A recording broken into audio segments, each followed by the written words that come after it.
Oi, gente, boa tarde. Primeiro, antes de tudo, eu acho que tenho que agradecer a todo mundo que esteve nesse palco, porque foi muito bacana, está sendo muito bacana desde o começo do dia. Bom, para o papo de hoje, eu vim falar sobre uma coisa que tem passado pela minha cabeça nos últimos 2 anos e queria ver se vocês entravam no meu barco também. Então, vamos lá. Bom, eu sou a Letícia, essa ilustração é da Fernanda, que foi designer no Quinto Andar também. Eu sou sou da equipe de design de produto do Quinto Andar e hoje eu sou gerente, a gente usa muitos termos em inglês lá, mas hoje eu sou gerente no Quinto Andar. E quem estava mais cedo viu a palestra do Leandro. O Leandro falou um pouquinho sobre o que a gente faz no Quinto Andar, mas basicamente a gente tem que criar soluções sobre o morar para as pessoas que se envolvem, que têm alguma relação com o imóvel. Bom, mas eu vou falar um pouquinho de como eu virei gerente no Quinto Andar e também tenho acompanhado essa mesma jornada com alguns amigos, né? Alguns amigos, alguns pares e empresas irmãs do Quinto Andar e também na minha própria equipe, porque a gente também tem uma estrutura em que a gente tem leads fazendo gestão de pessoas. Mas para falar disso, eu tenho que falar do começo. Bom, esse foi o primeiro dia de uma volta de férias, em 2017, e quando eu cheguei na minha mesa, a equipe de design tinha aprontado isso, então eu consegui começar a trabalhar até desmontar toda a minha mesa. Mas nesse dia, eu tinha acabado de chegar, e antes de eu mesmo sentar e conseguir desmontar tudo isso, meu chefe, CTO da empresa e fundador, tinha me chamado e falado para eu entrar numa salinha. Eu tinha saído de férias antes de uma avaliação que a gente faz 2 vezes ao ano. Então eu imaginei que era a devolutiva, né, o feedback de como é que tinha sido minha performance naqueles 6 meses e tal. Falou sobre isso também, mas ele falou também de como a gente tinha crescido, como é que o time estava muito grande e que ele tinha desenhado uma nova estrutura e que ele contava comigo na posição de liderança de design no Quinto Andar. E aí, a minha cabeça fez assim. Eu já tinha pontuado para ele algumas vontades sobre gestão, algo que eu queria aprender, mas logo que eu estava muito feliz, a minha cabeça também fez isso. E assim por diante. Então, só um mês depois que eu realmente entendi minha promoção, porque veio o olerite. Meu chefe não sabe até hoje, mas depois que ele falou sobre quanto você, com o papel de lead de design, eu não escutei mais nada. E eu tenho certeza que ele falou sobre salário novo, promoção, como é que ficava a estrutura. Mas eu apaguei da minha memória. Então eu estava naquele papel ali de tipo, meu Deus, agora eu vou ser lead de uma equipe de designers super competentes. Gente até que tinha outros skills muito mais fortes do que eu. Né? E aí aquilo era um novo momento. E aí eu me dei conta que aquilo não estava acontecendo só dentro da minha cabeça. Os designers, né, quando chega essa oportunidade, diante dessa oportunidade, a gente dá uma surtadinha. E aí por que isso acontece? Uma é porque é uma atribuição muito nova. A gente tem feito isso há muito pouco tempo. Né? Equipes de design, muitos designers da minha empresa, isso é uma coisa muito recente. Não há formação nem preparação para gestão, então a gente não ouve isso na faculdade, ninguém fala sobre isso. Inclusive, como eu me formei há um pouquinho mais de tempo,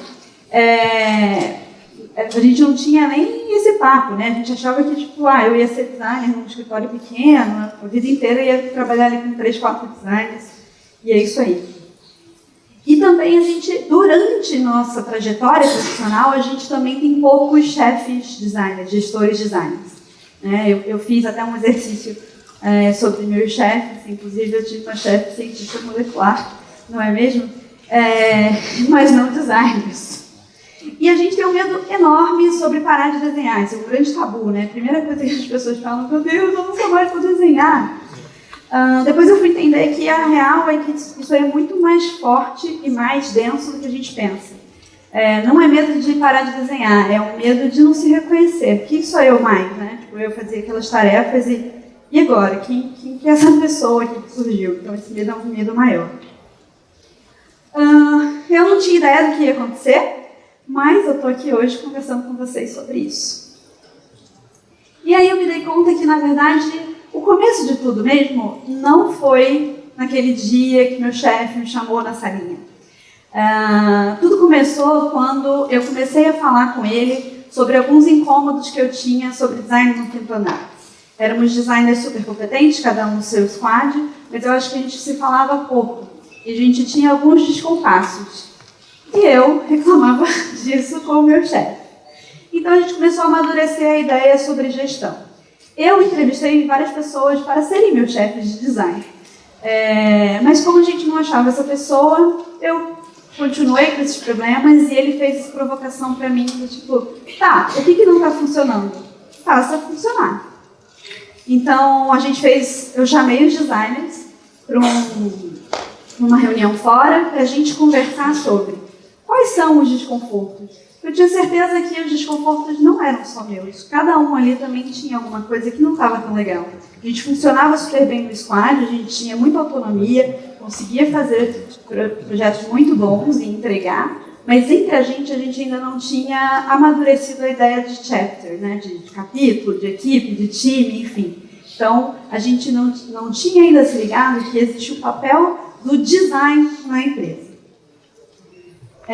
A partir disso, ter chamado essa conversa começou a dar evidências para o meu chefe que, na verdade, eu tinha um comportamento de líder. Então, eu trouxe um pouquinho de 7 aprendizados que eu tenho pensado e evoluído sobre liderança e gestão.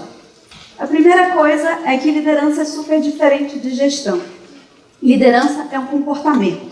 Então, muitas vezes, as pessoas é que reconhecem suas atitudes e te colocam nesse lugar de líder. Gestão é um job, um trabalho, é um cargo. Então, a empresa que te convida, né, e vai esperar algumas responsabilidades nessa posição de você. Então, assim, você não precisa ser gestor para ser líder. Mas eu acho que para você ser um bom gestor, você deveria ter muita consciência sobre seu papel de liderança numa empresa. A outra coisa é definir que é muito diferente de facilitar a definição. Assim que eu ganhei o papel de lead de design, eu comecei a dar uma surtada do tipo, meu Deus, eu tenho que definir o processo, eu tenho que definir os princípios, eu tenho que repensar o recrutamento, eu tenho que definir tudo. Isso é muito grande para uma pessoa só. E também, se eu tivesse definido o processo de design do quinto andar, seria o processo da Letícia, não do quinto andar. Então, muito mais importante dessa definição sozinha é você facilitar que seu time chegue a essas soluções, para que juntos a gente realmente crie um modelo que funcione para aquele time. Então, eu trouxe aqui um exemplo. Recrutamento. Geralmente eu converso com alguns gestores também, como eu, que estão nesse papel há pouco tempo, e aí muita gente fica muito preocupada, nossa, mas não dá tempo, dá muito trabalho, fica a vida inteira ali fazendo recrutamento. Sim, dá um trabalho danado. Então, uma das coisas que a gente faz de recrutar é todo o time se envolve no recrutamento. E nessa última temporada que eu estou com mais tarefas e outro foco em outro lugar, a Raquel, que é uma design lead, que está aqui com uma carinha no Slack ali, ela está liderando nesses últimos 3 meses, a gente está repensando o processo de recrutamento, a gente tem um kanbanzinho para que uma pessoa só não fique com tantas entrevistas naquela semana, enfim. Você está no meio, bem no meio, nessa posição de liderança, o território meio que a terra muda, assim. Então, estudando sobre gestão, se fala muito sobre managing down e managing up. Eu prefiro a zoeira ali do arriba, abaixo e tal, porque eu acho que é só em cima e embaixo. Na verdade, você tem que olhar e criar dinâmicas com o seu time, com seus pares, porque você vai ter uma série de managers e outros gerentes de outras áreas com quem você tem que conversar. E, claro, a diretoria e outros boards da sua empresa, porque eles vão esperar outras coisas de você.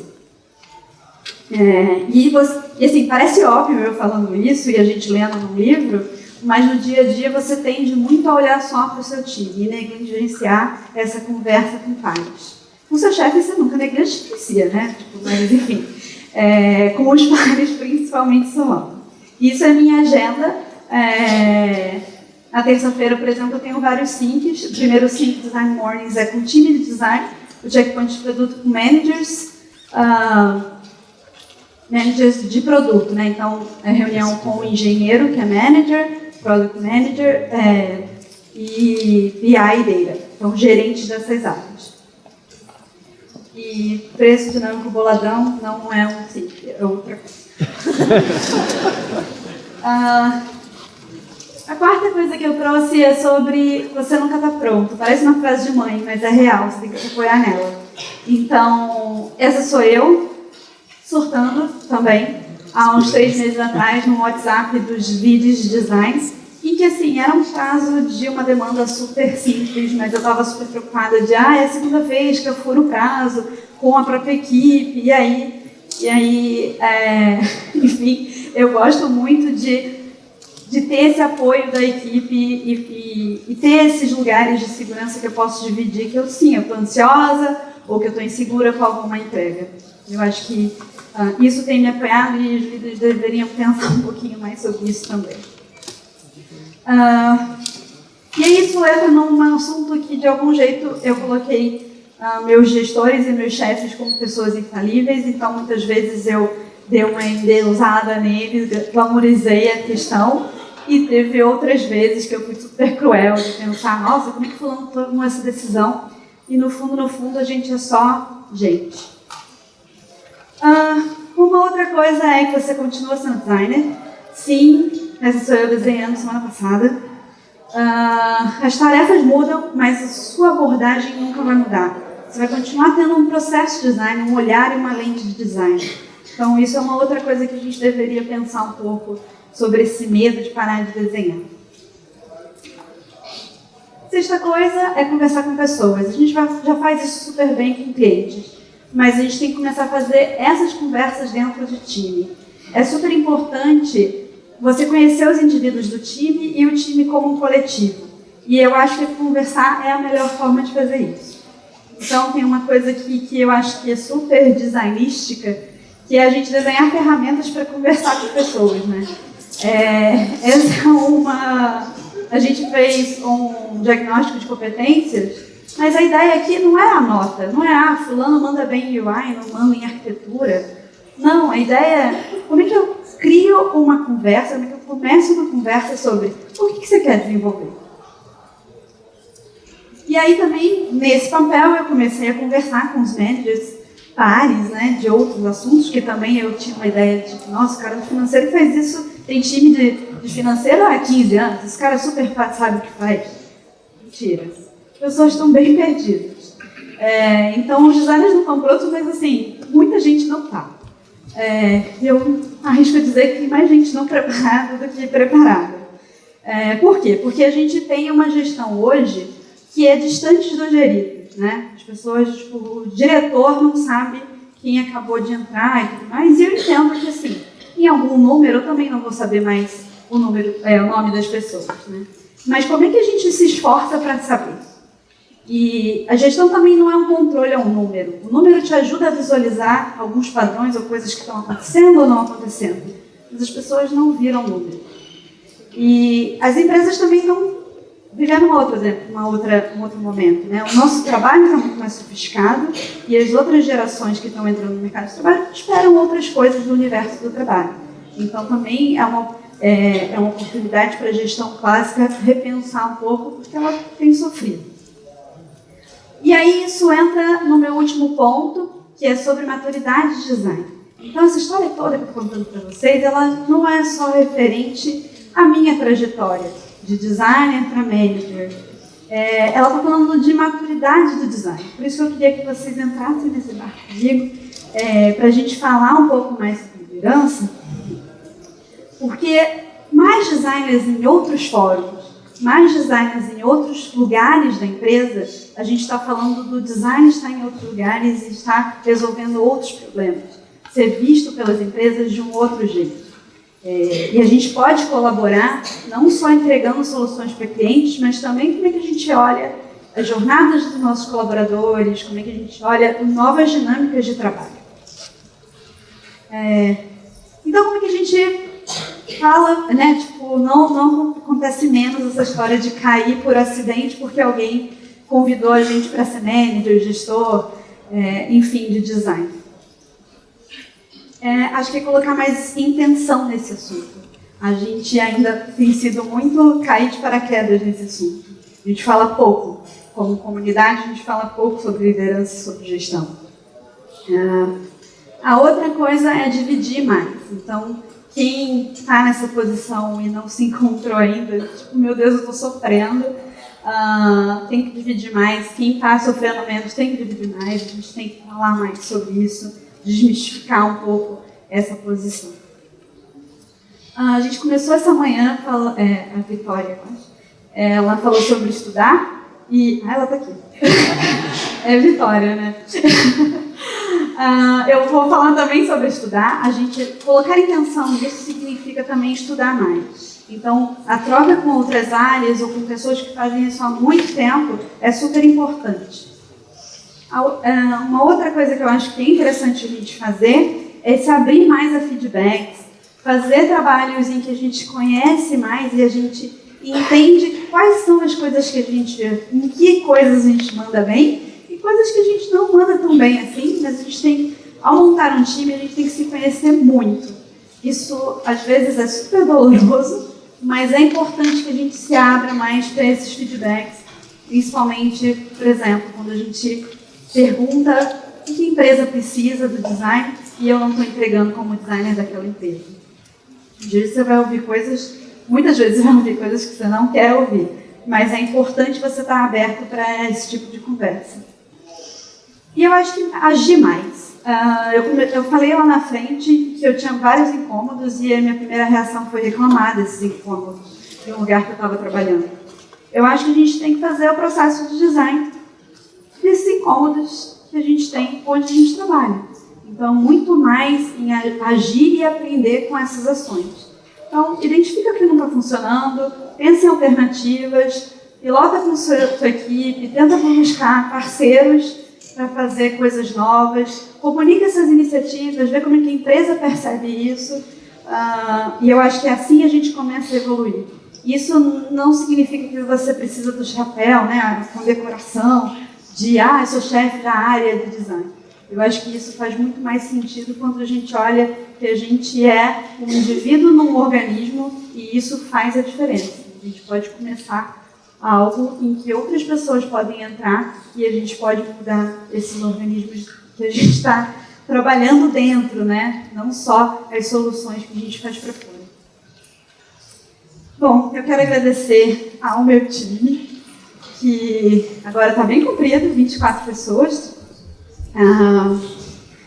Queria também falar do nosso Medium, que a gente tem escrito bastante lá, e abrindo um pouco o processo, criando conversas lá. E a gente tem vagas.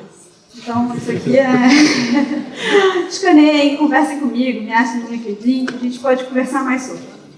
Bom, muito obrigada.